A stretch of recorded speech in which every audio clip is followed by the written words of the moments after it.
Order! Order! You are an incorrigible delinquent at times. Behave yourself, man!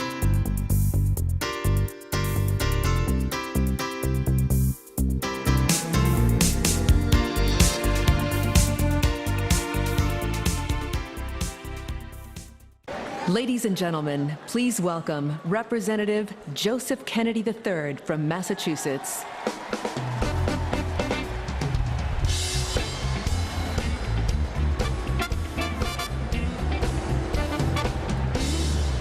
Thank you, thank you, thank you. Thanks, guys.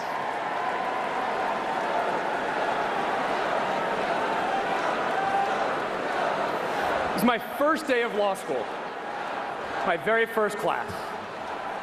The goal? Escape unscathed. Not 3 seconds in, and I get the first question. Mr. Kennedy, what is the definition of a sumpsit?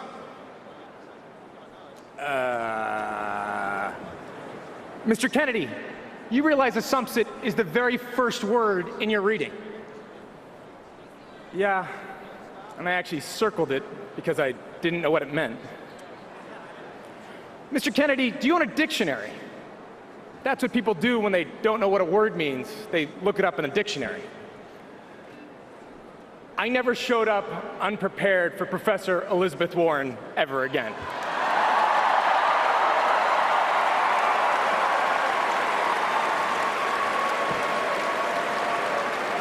She was the toughest teacher on campus, but the wait list for her class was a mile long. She pushed us hard. She brought out our best. She believed in us. And she believed in the law. Not as an abstraction, but as a living force with the power to make life better or worse. She taught us that its impacts lay not in classrooms or textbooks, but in a society where wages have not budged in 40 years, where 2.5 million children are homeless, where we can expect 1 in 3 black men to go to prison.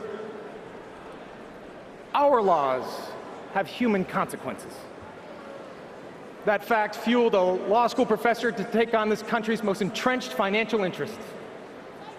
It brought a middle-class champion back to a Massachusetts Senate seat. And it let a first-term U.S. senator become our government's gut check. In a sea of power and privilege, Senator Warren is an anchor for the voiceless and victimized. She asks more from all of us because she believes deeply in each of us. That faith in our country and the American people is the very foundation of our Democratic Party. It echoes through this arena tonight and through every classroom, living room, and hearing room that Senator Elizabeth Warren has ever touched. Ladies and gentlemen, it is my honor to introduce to you your senator, my senator, our senator, Senator Elizabeth Warren.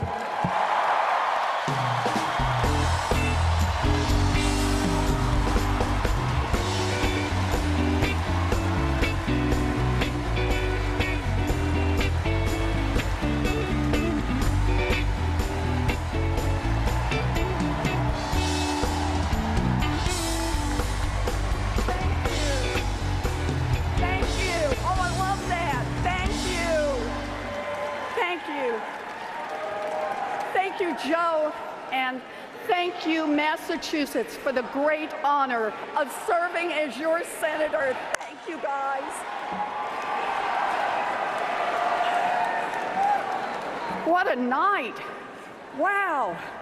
Michelle Obama, Cory Booker, and we still have Bernie coming up. Bernie reminds us what Democrats fight for every day. Thank you, Bernie. Thank you.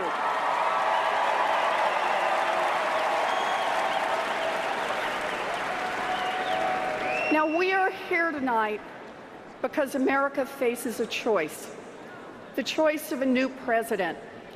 On one side is a man who inherited a fortune from his father and kept it going by cheating people, by skipping out on debts. A man who has never sacrificed anything for anyone. A man who cares only for himself every minute of every day. On the other side is one of the smartest, toughest, most tenacious people on this planet.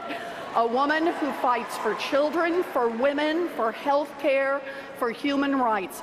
A woman who fights for all of us and who is strong enough to win those fights. We're here today because our choice is Hillary Clinton. I'm with Hillary. I'm with Hillary. I'm with Hillary. You know, for me, this choice is personal. It's about who we are as a people. It's about what kind of a country we want to be. I grew up in Oklahoma. My daddy ended up as a maintenance man, and my mom worked a minimum wage job at Sears. My three brothers served in the military. The oldest was career, 288 combat missions in Vietnam. The second worked construction, and the third started his own small business. Me? I got married at 19, graduated from a commuter college in Texas that cost $50 a semester. The way I see it, I'm a janitor's daughter who became a public school teacher, a professor, and a United States senator. America is truly a country of opportunity. Truly. I am deeply grateful to that America. I believe in that America, but I'm worried. I'm worried that my story is locked in the past, worried that opportunity is slipping away for people who work hard and play by the rules. I mean, look around. Americans bust their tails, some working 2 or 3 jobs, but wages stay flat. Meanwhile, the basic costs of making it from month to month keep going up. Housing, healthcare, childcare, the costs are out of sight. Young people are getting crushed by student loans. Working people are in debt. Seniors can't stretch a Social Security check to cover the basics. And even families who are okay today worry it could all fall apart tomorrow. This is not right. It is not.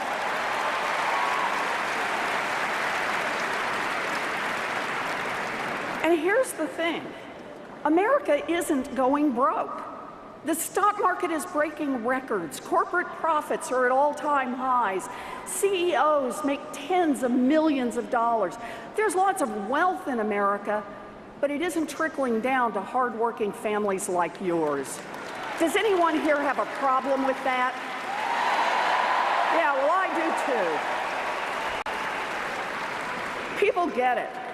The system is rigged. You know, it's true. Now, so-called experts claim America is in trouble because both political parties in Washington refuse to compromise. Gridlock. That is just flat wrong. Washington works great for those at the top.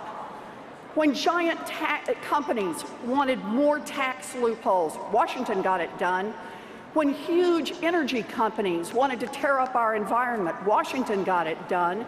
When enormous Wall Street banks wanted new regulatory loopholes, Washington got it done. No gridlock there. But try to do something, anything for working people, and you'll have a fight on your hands. Democrats have taken on those fights. That's what we do.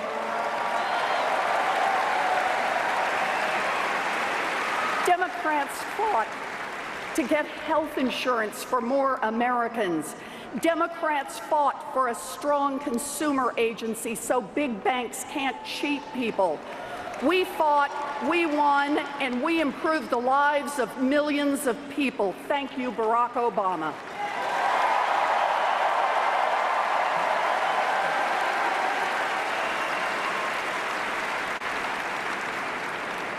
Yes, we won, but Republicans and lobbyists battled us every step of the way.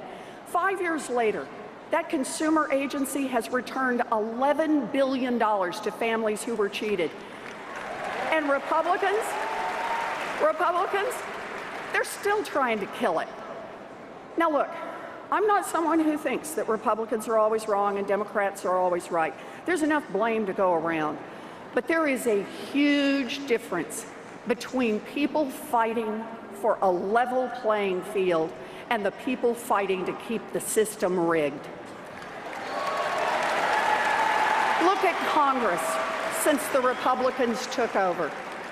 Democrats proposed refinancing student loans, and Republicans, they said no.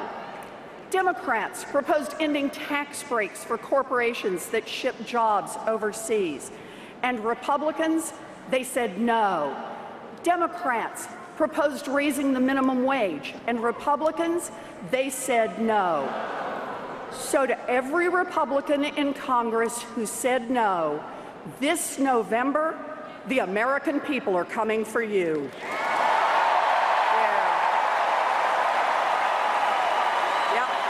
Yes. That's right.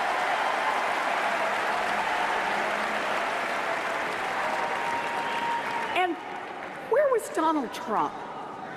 In all these fights, not once did he lift a finger to help working people. And why would he? His whole life has been about taking advantage of that rigged system. Time after time, he preyed on working people, people in debt, people who had fallen on hard times. He's conned them, he's defrauded them, and he's ripped them off. Look at his history. Donald Trump said he was excited for the 2008 housing crash that devastated millions of American families because he thought it would help him scoop up more real estate on the cheap. Donald Trump set up a fake university to make money by cheating people and taking their life savings.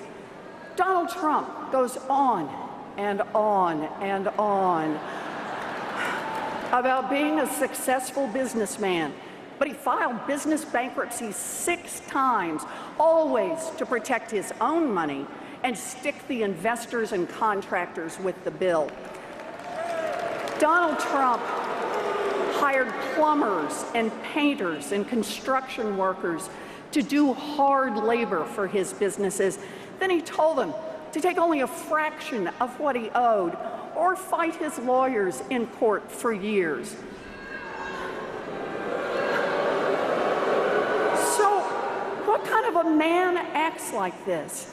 What kind of a man roots for an economic crash that cost millions of people their jobs, their homes, their life savings?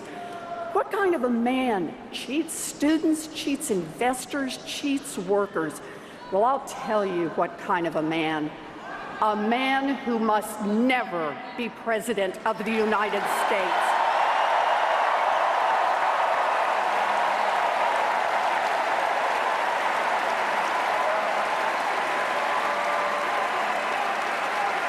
Never.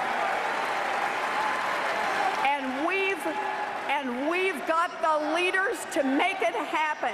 Hillary Clinton and Tim Kaine. They're going to make it happen. You bet.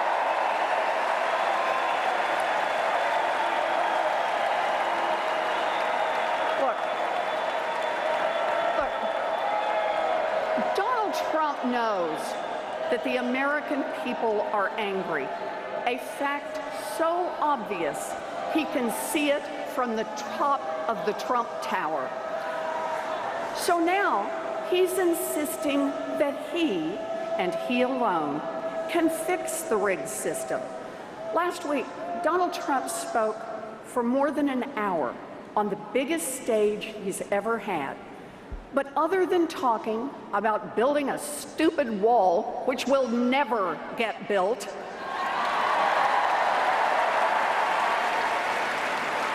other than that wall, did you hear any actual ideas?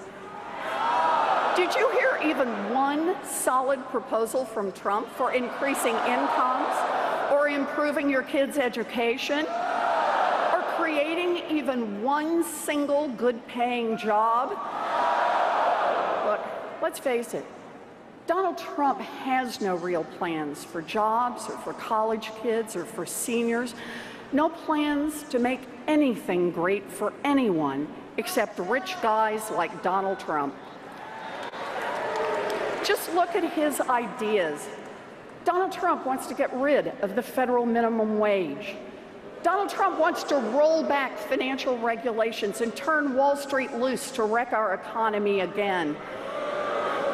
And Donald Trump has a tax plan to give multimillionaires and billionaires like himself an average tax cut of $1.3 million a year. You know, you're struggling to put your kids through college, and Donald Trump thinks he needs a $1 million tax break? Trump's entire campaign is just one more late-night Trump infomercial. Hand over your money, your jobs, your children's future, and the great Trump hot air machine will reveal all the answers.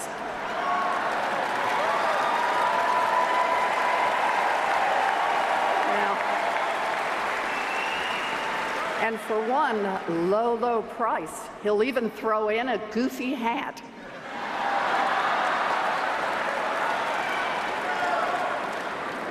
And here's the really ugly underside to his pitch. Trump thinks he can win votes by fanning the flames of fear and hatred, by turning neighbor against neighbor, by persuading you that the real problem in America is your fellow Americans, people who don't look like you or don't talk like you or don't worship like you.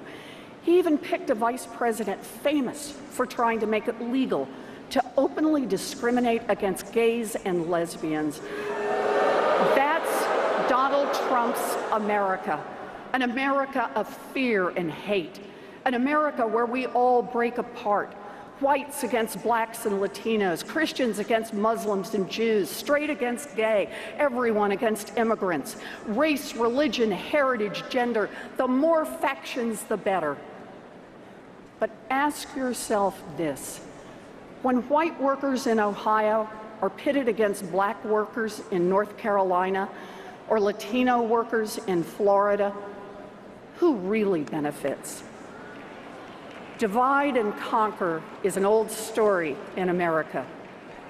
Dr. Martin Luther King knew it. After his march from Selma to Montgomery, he spoke of how segregation was created to keep people divided. Instead of higher wages for workers, Dr. King described how poor whites in the South were fed Jim Crow, which told a poor white worker that, quote, no matter how bad off he was, at least he was a white man, better than the black man. Racial hatred was part of keeping the powerful on top.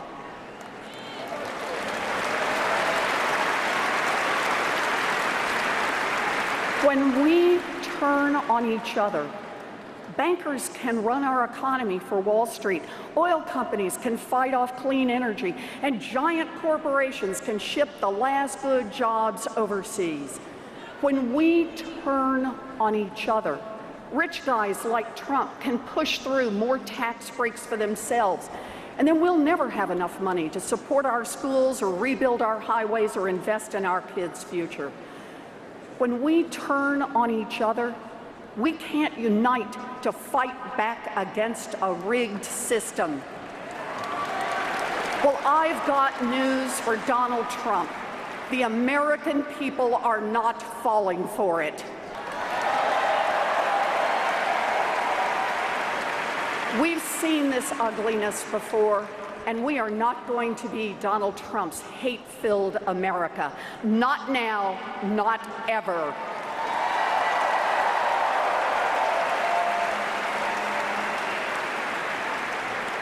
This is about our values, about our shared values with our candidates, Hillary Clinton and Tim Kaine.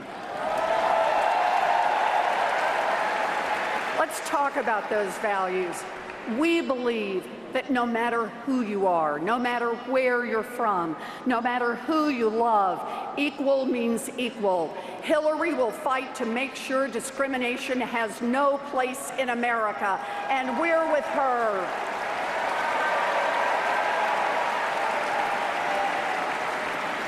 We believe that no one who works full-time should live in poverty.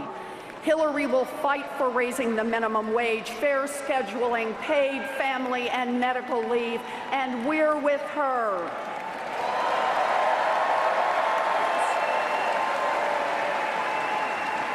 We believe every kid in America should have a chance for a great education without getting crushed by debt. Hillary will fight for refinancing student loans and debt-free college. We are with her. And we believe that after a lifetime of hard work, seniors should be able to retire with dignity. Hillary will fight to expand Social Security, strengthen Medicare, and protect our retirement accounts. And we're with her.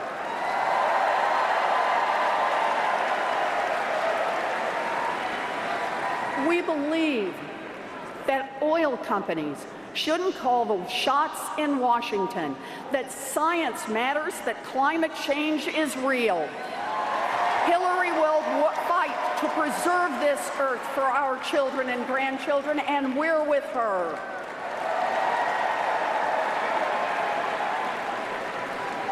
We believe, and I can't believe I have to say this in 2016, in equal pay for equal work and a woman's right to control over her own body. Hillary will fight for women, and we're with her. That's right. We believe we don't need weaker rules on Wall Street. We need stronger rules. And when big banks get too risky, break them up. Hillary will fight to hold big banks accountable, and we're with her.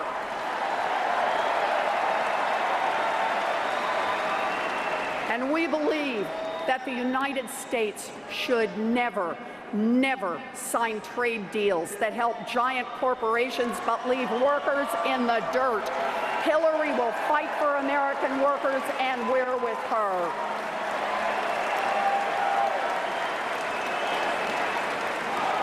Okay, and just one more. We believe we must get big money out of politics and root out corruption. Hillary will fight to overturn Citizens United and return this government to the people.